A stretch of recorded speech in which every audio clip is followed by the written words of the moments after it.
Boa noite, meus irmãos, a paz do Senhor Jesus. Que bom estarmos aqui mais uma vez para estudar a Palavra de Deus e sermos ministrados pelo Espírito Santo. Eu queria te convidar a orar e a apresentar esse momento diante do Senhor. Vamos orar?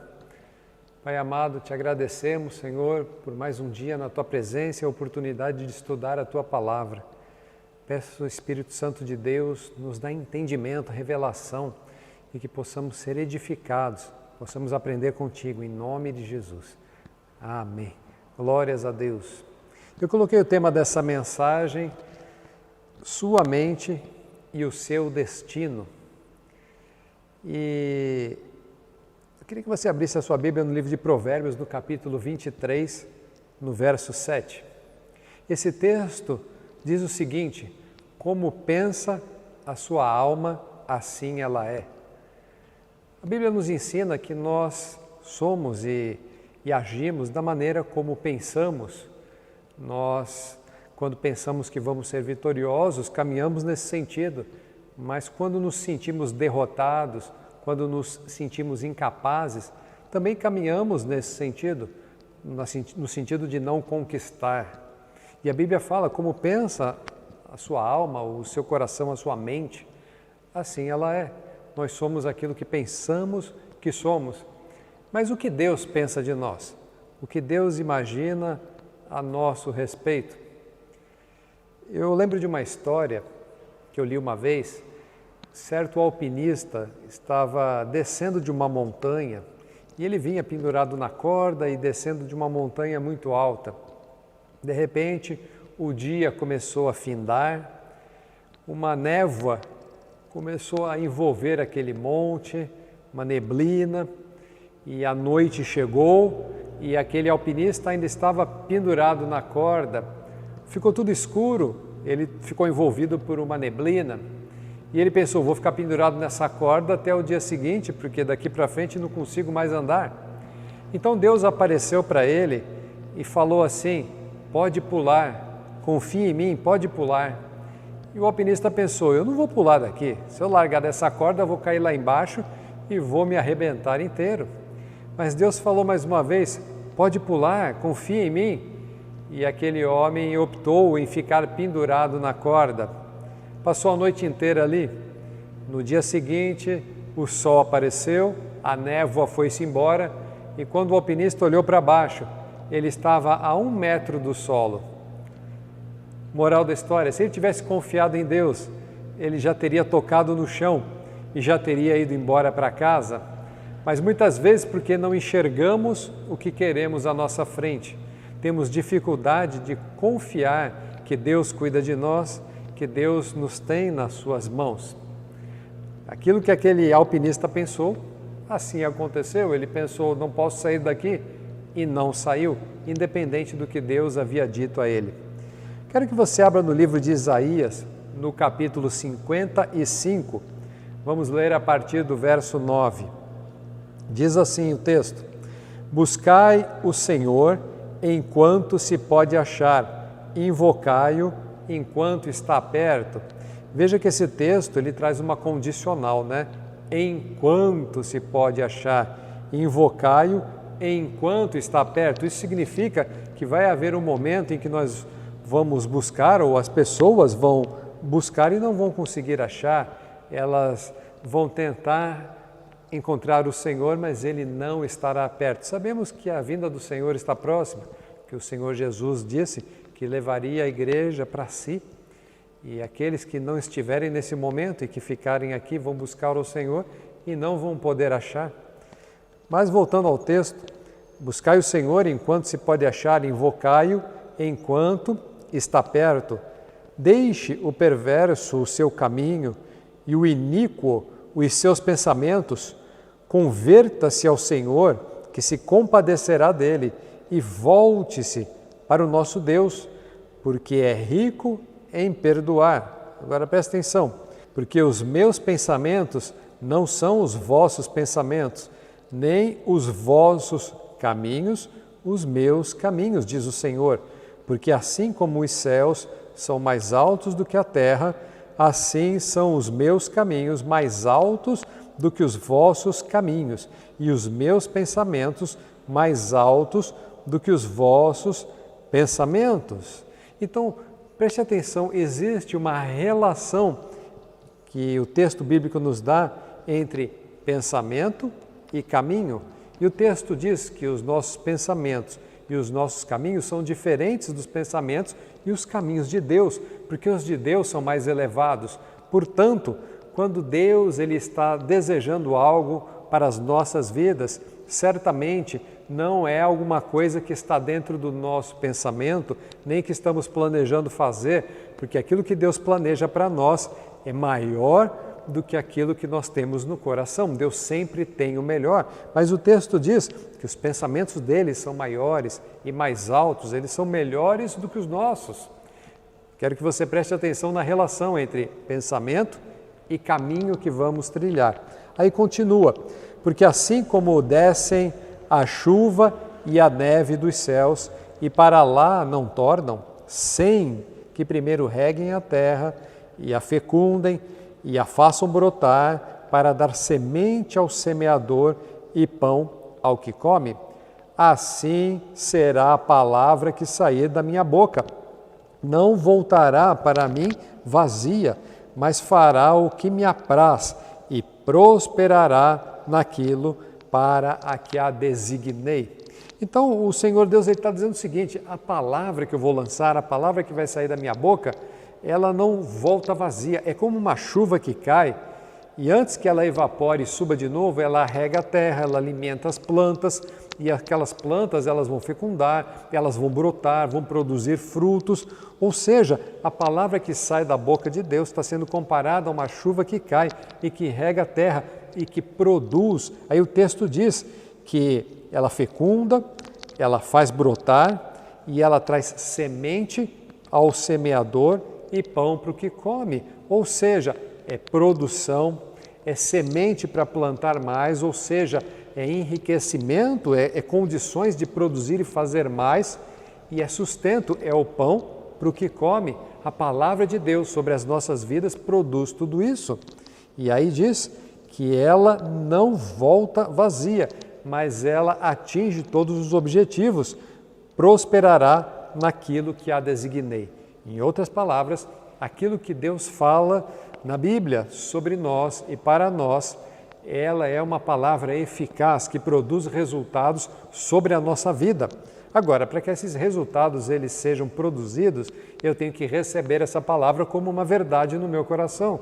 Eu não posso apenas ouvir a palavra de Deus intelectualmente e, como diz, né, entra por um ouvido, sai pelo outro e nada acontece, mas eu tenho que receber e pela fé acreditar. E quando assim eu faço, então essa palavra como uma chuva, ela rega a terra do meu coração e produz fruto, e produz o sustento, e produz o crescimento, e dá tudo aquilo que a palavra garante que ela vai produzir na minha vida. Amém? Tudo aquilo que o Senhor pensa sobre nós é maior do que o que nós pensamos. Então deixa eu te perguntar uma coisa, o que você tem desejado no seu coração e esperado para os próximos dias na sua vida? Você tem desejado coisas boas? Certamente Deus tem coisas melhores, caminhos maiores para mim e para você. Em nome de Jesus, creia nisso. Agora eu quero que você abra a tua palavra, a Bíblia, no livro de Apocalipse, no capítulo 2. Eu vou ler um texto que eu usei na última mensagem, mas ele é muito importante e eu quero voltar aqui nesse texto. É um texto que o apóstolo João escreveu para a igreja de Éfeso, na Ásia. Esse texto faz parte das 7 cartas do Apocalipse.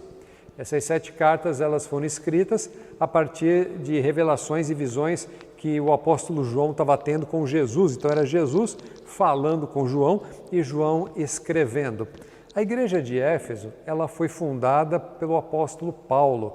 O apóstolo Paulo, então, ele foi preso em Roma e de Roma ele escreveu cartas, ele escreveu a epístola aos Efésios, mas posteriormente Paulo morreu. Então agora aqui nós já estamos no final daquela era dos apóstolos de Cristo, né? Aqueles primeiros apóstolos, o apóstolo João foi o último que permaneceu vivo e ali na ilha de Pátimos ele tem essas revelações. Então ele está escrevendo à igreja de Éfeso, que é uma menção à igreja dos primeiros anos, né? Aquele início do cristianismo foi um início conturbado, porque o cristianismo ele foi perseguido. O cristianismo houve uma tentativa de destruí-lo, muitos cristãos foram presos e mortos. Mas essa carta ela diz o seguinte, Apocalipse 2, no verso 2: conheço as tuas obras, tanto o teu labor como a tua perseverança, e que não podes suportar homens maus, e que puseste à prova os que a si mesmos se declaram apóstolos e não são, e os achastes mentirosos. E tens perseverança, e suportaste provas por causa do meu nome, e não te deixaste esmorecer. Então, começa o texto falando sobre falsos apóstolos, sobre eles passarem por provas, né, e serem persistentes e não esmorecerem. Naquele período, os primeiros 300 anos da igreja, eles foram bastante difíceis, até que no ano 313, o imperador Constantino, ele edita o Édito de Milão, e ali ele declara que o cristianismo passa a ser tolerado e depois passa a ser uma religião oficial do Império Romano. Então, antes desse ano 313, as pessoas passaram muitas dificuldades. Então, quando o texto bíblico diz que eles eram perseverantes, que não negaram o nome do Senhor, está falando daqueles mártires, daqueles que permaneceram firmes, daqueles que muitas vezes apanharam, foram presos e até morreram por causa do Evangelho. Então, existe um elogio aqui sobre esses que passaram provas. Mas aí continua no verso 4: tenho, porém, contra ti que abandonastes o teu primeiro amor. Lembra-te, pois, de onde caíste, arrepende-te e volta à prática das primeiras obras, e se não, venho a ti e moverei do seu lugar o seu candeeiro, caso não te arrependas. Agora, a primeira parte do texto diz, lembra-te de onde caíste, arrepende-te e volta à prática das primeiras obras. Veja que é comum nós falarmos que pessoas se afastaram do Evangelho, se afastaram de Cristo, algumas pessoas esfriaram na fé, mas a terminologia bíblica não é essa, a terminologia bíblica é queda, é cair. Aquele que estava no primeiro amor, que estava andando com o Senhor e de repente parou as práticas das primeiras obras, o texto diz que é uma queda. Aí depois fala qual é a solução para isso: arrepende-te e volta à prática das primeiras obras. Agora vamos entender o que está acontecendo. O cristianismo estava no começo e eles aceitaram a Jesus, estavam caminhando na fé, estavam andando fervorosos, vendo sinais, milagres, curas e aprendendo o Evangelho, abrindo igrejas, etc. Mas eles começam a ser perseguidos e no meio dessa perseguição, muitos podem ter pensado assim: nós não vamos conseguir levar o Evangelho em frente, nós não vamos conseguir sobreviver, nós não vamos conseguir nos livrar da prisão, nós não vamos conseguir vencer os judaizantes que queriam transformar os cristãos ou fazer com que os cristãos absorvessem práticas judaicas como circuncisão e guardar o sábado e outras práticas, não é? Então, provavelmente, dificuldades que eles tiveram, lutas que eles tiveram, fizeram com que, na cabeça deles, eles não pensassem mais de uma forma vitoriosa e conquistadora, mas começaram a ter medo, começaram a recuar e começaram a, entre aspas, esfriar na fé, mas o que a Bíblia chama de queda.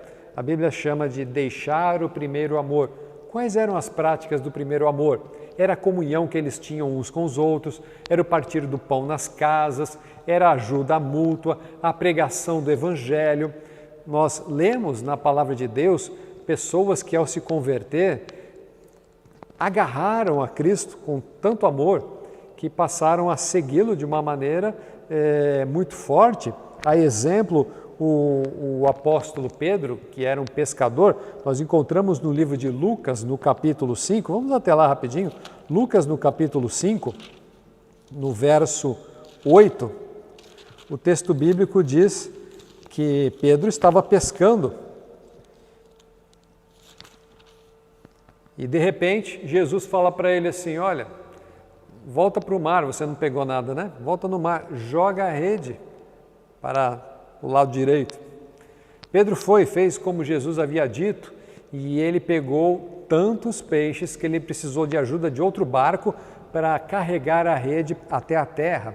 Aí diz assim, Lucas 5, no verso 8, vendo isto, Simão Pedro prostrou-se aos pés de Jesus, dizendo, Senhor, retira-te de mim, porque sou um pecador. Pois à vista da pesca que fizeram, a admiração se apoderou dele e de todos os seus companheiros. Agora presta atenção, bem como a Tiago, João, filho de Zebedeu, que eram seus sócios. Disse Jesus a Simão, Simão Pedro, né? Não temas, doravante serás pescador de homens. E aqui nesse momento Jesus está dando a ele um chamado. Você não vai pescar peixes, você vai pescar homens, vai ser um ganhador de almas por evangelho.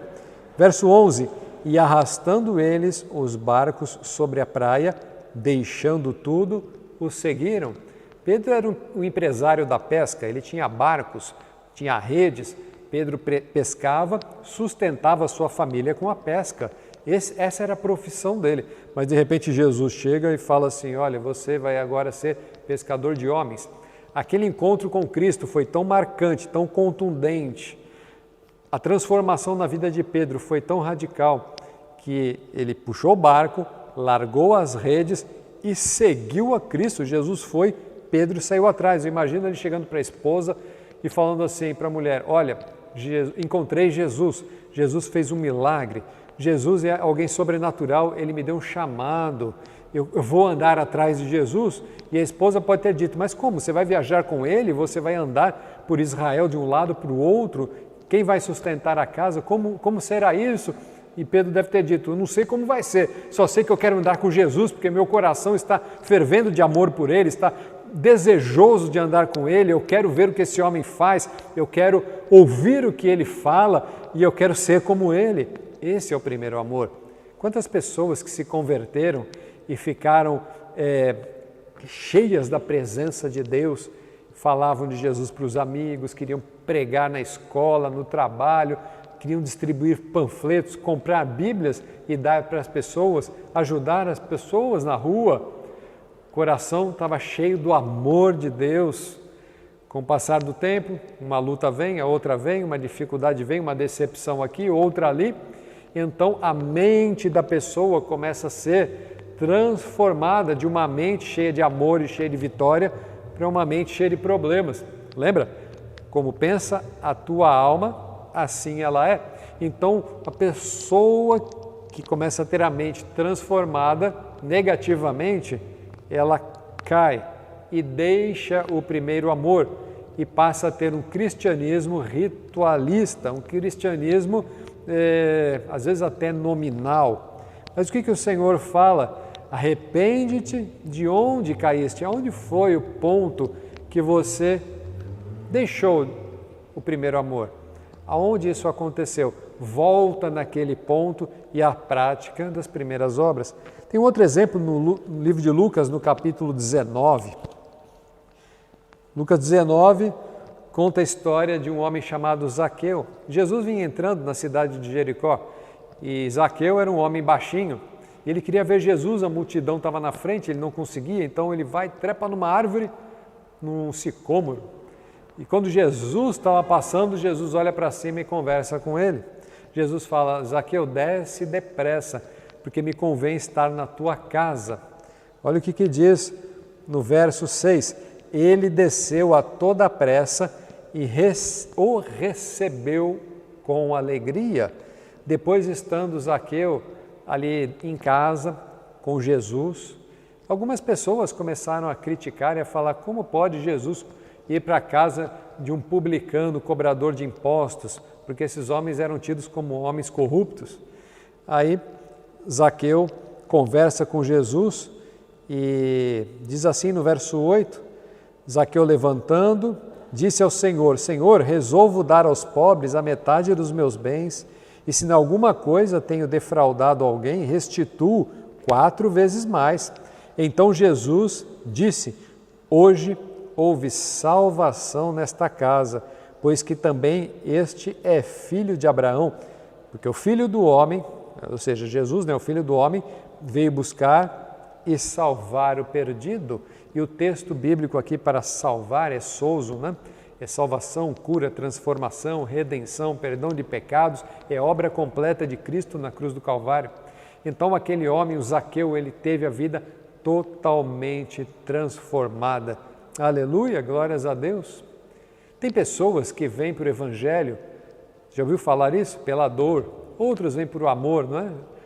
Costumamos usar essa expressão, fulano veio pela dor, estava quebrado, falido, problema familiar, conjugal, doença, veio, aceitou a Jesus. Outro veio pelo amor, Não tinha problema nenhum e veio. Não importa de que maneira que as pessoas vêm, contanto que elas se acheguem ao Senhor, o reconheçam como Senhor e Salvador, entreguem o seu coração a Cristo. Zaqueu veio por amor, era um homem rico, tinha um bom emprego, bem posicionado na sociedade, aparentemente não tinha problemas, e ele se converteu e o Senhor disse, hoje houve salvação nessa casa. Mas nós encontramos no livro de Marcos, no capítulo 10, um outro homem que se converteu. Esse não foi pelo amor, foi pela dor, mas ele também se entregou a Cristo. Marcos no capítulo 10, no verso 50. Marcos no capítulo 10, no verso, eu vou ler todo o texto para dar mais contexto, verso 46. E foram para Jericó, quando ele saía de Jericó, juntamente com os discípulos e numerosa multidão, Bartimeu, cego, mendigo, filho de Timeu, estava sentado à beira do caminho, ou seja, era um pedinte, era um mendigo e cego. O homem tinha problema, você concorda? Ouvindo que era Jesus, o Nazareno, pôs-se a clamar, Jesus, filho de Davi, tem compaixão de mim. Jesus, olha para mim, tem misericórdia, faz alguma coisa por mim, olha a minha situação. Ele estava passando por uma dor, Era cego, mendigo, um homem, assim, à margem da sociedade. Porém, Jesus disse, chama-o. Jesus mandou chamar. Verso 50. Lançando de si a capa, levantou-se de um salto e foi ter com Jesus. Eu quero chamar a atenção aqui, que ele poderia ter dito, Jesus, eu sou cego, eu estou ouvindo a sua voz, não sei onde o Senhor está, vem o Senhor até mim.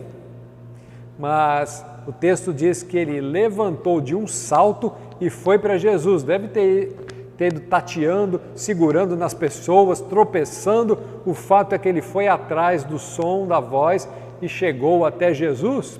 Houve uma disposição de ir até Jesus, houve o desejo de se encontrar com Jesus. Ele passou pela dificuldade, passou pelo problema da cegueira, da marginalidade dele, a sociedade, da dificuldade física, enfim, ele pulou e foi correndo até Jesus. Entenda uma coisa, meu irmão, todo coração disposto a se encontrar com Cristo, o encontrará. A Bíblia diz assim, buscar-me-eis e me achareis, quando me buscardes de todo o vosso coração. Então Jesus pergunta para ele, que queres que eu te faça? Respondeu o cego, mestre, que eu torne a ver. Parece uma pergunta tão óbvia, Que queres que eu te faça? Porque Jesus fez essa pergunta para que ele verbalizasse as suas necessidades. Às vezes as pessoas estão diante do Senhor e pensam assim, Deus sabe todas as coisas, Deus sabe dos meus problemas, Deus sabe das minhas necessidades, se Ele quiser, Ele faz. Mas Jesus perguntou, o que queres que eu te faça? Era necessário Ele dizer que eu volte a enxergar, porque em outra ocasião Ele já enxergara e não enxergava mais, e ele queria voltar a enxergar, ele havia perdido a visão. Tem pessoas que perderam muitas coisas e se conformaram com isso e pensam assim, se Deus quiser, que Deus faça algo por mim. E Jesus está perguntando, o que você perdeu na sua vida? Fala para mim, me conta, abre o teu coração para mim, me fala das suas necessidades, me traga as suas questões, que eu vou fazer o milagre. Então nós buscamos de todo o coração e o Senhor vem em nosso socorro. Verso 52, então Jesus lhe disse, vai, a tua fé te salvou. E imediatamente tornou a ver e seguia a Jesus estrada afora. Engraçado que Jesus não tocou no olho dele, não fez um lodo, passou no olho, não fez nada, apenas disse, tua fé te salvou. Uma simples palavra, a tua fé te salvou. Só que a palavra de Jesus Cristo é poderosa para construir, é poderosa para restaurar, é poderosa para fazer nova todas as coisas. Por isso, nós temos que sempre buscar estar debaixo da palavra do Senhor. Quando estamos debaixo da palavra dele, as coisas funcionam. Amém? Então aquele homem agora passa a enxergar e o texto bíblico diz que ele foi estrada fora atrás de Jesus. Esse veio a Jesus pela dor, Zaqueu se converteu pelo amor, mas os dois se entregaram totalmente ao Senhor. Isso é o primeiro amor. O primeiro amor de Pedro fez com que Pedro largasse tudo e fosse atrás de Cristo. O primeiro amor de Bartimeu fez com que Bartimeu seguisse Jesus estrada afora. O primeiro amor faz com que nós caminhemos atrás do Senhor e não o abandonemos. O que tenho contra ti? Que deixaste o teu primeiro amor. Volta à prática das primeiras obras. Agora, só para concluir, eu queria ler o texto de 1 Coríntios, no capítulo 13. Quando o Senhor diz, deixaste o primeiro amor, aí vem a pergunta, o que é esse amor, né? O que é esse primeiro amor? A Bíblia fala sobre o que é o amor. Se eu só abrir aqui o texto, 1 Coríntios, no capítulo 13, fala sobre o amor. Talvez alguém que esteja me escutando precise voltar a estas práticas dentro de casa, nos relacionamentos pessoais ou no seu ambiente de convívio de trabalho. Diz assim, 1 Coríntios 13, no verso 4, o amor é paciente, é benigno, o amor não arde em ciúmes, não se ufana, não se ensoberbece, não se conduz inconvenientemente, não procura os seus interesses, não se exaspera, não se ressente do mal, não se alegra com a injustiça, mas regozija-se com a verdade. Tudo sofre, tudo crê, tudo espera, tudo suporta, o amor jamais acaba. Essa é a prática do primeiro amor. Quando nós nos convertemos, o amor que é um dom de Deus, porque Deus é amor, ele entra no nosso coração, então essas características do amor, elas têm que estar impregnadas em nós. Nós não podemos ser impacientes, nem malignos, nem ciumentos, nem soberbos, nem ser inconvenientes, nem buscar interesses próprios em detrimento do prejuízo dos outros. Nós não podemos nos exasperar e perder o controle, nem ficar ressentido do mal. Tem gente que fica ressentido dia após dia, mas o amor lança fora tudo isso. Não podemos nos alegrar com a injustiça, nem ficar regozijante com a mentira. Pelo contrário, nós temos que fazer com que o amor ele seja algo concreto nas nossas vidas. Voltando ao primeiro texto, como pensa a sua alma, assim ela é. No dia em que nós entregamos o coração para Jesus, a nossa mente foi transformada e começamos a pensar tudo de bom. Começamos a pensar como o amor de Cristo nos ensina a pensar. Ao longo do tempo, os dias foram se passando E muitos, pelas lutas e dificuldades, eles deixaram de pensar aquilo que Deus queria que ele pensasse. Porque deixou de pensar como Deus queria, o caminho que caminhou foi mudado. Lembra que existe uma relação entre o que pensamos e como caminhamos? Porque os pensamentos de Deus e os caminhos dele são maiores e melhores do que os nossos. Então, porque passamos a pensar errado, então começamos a caminhar errado. E o Senhor fala, opa, peraí, você deixou o primeiro amor, volta à prática das primeiras obras. Em outras palavras, volta para o caminho, volta para a palavra, volta para o amor genuíno, volta para 1 Coríntios, capítulo 13. Eu espero que essa palavra tenha abençoado o teu coração e eu quero fazer uma oração.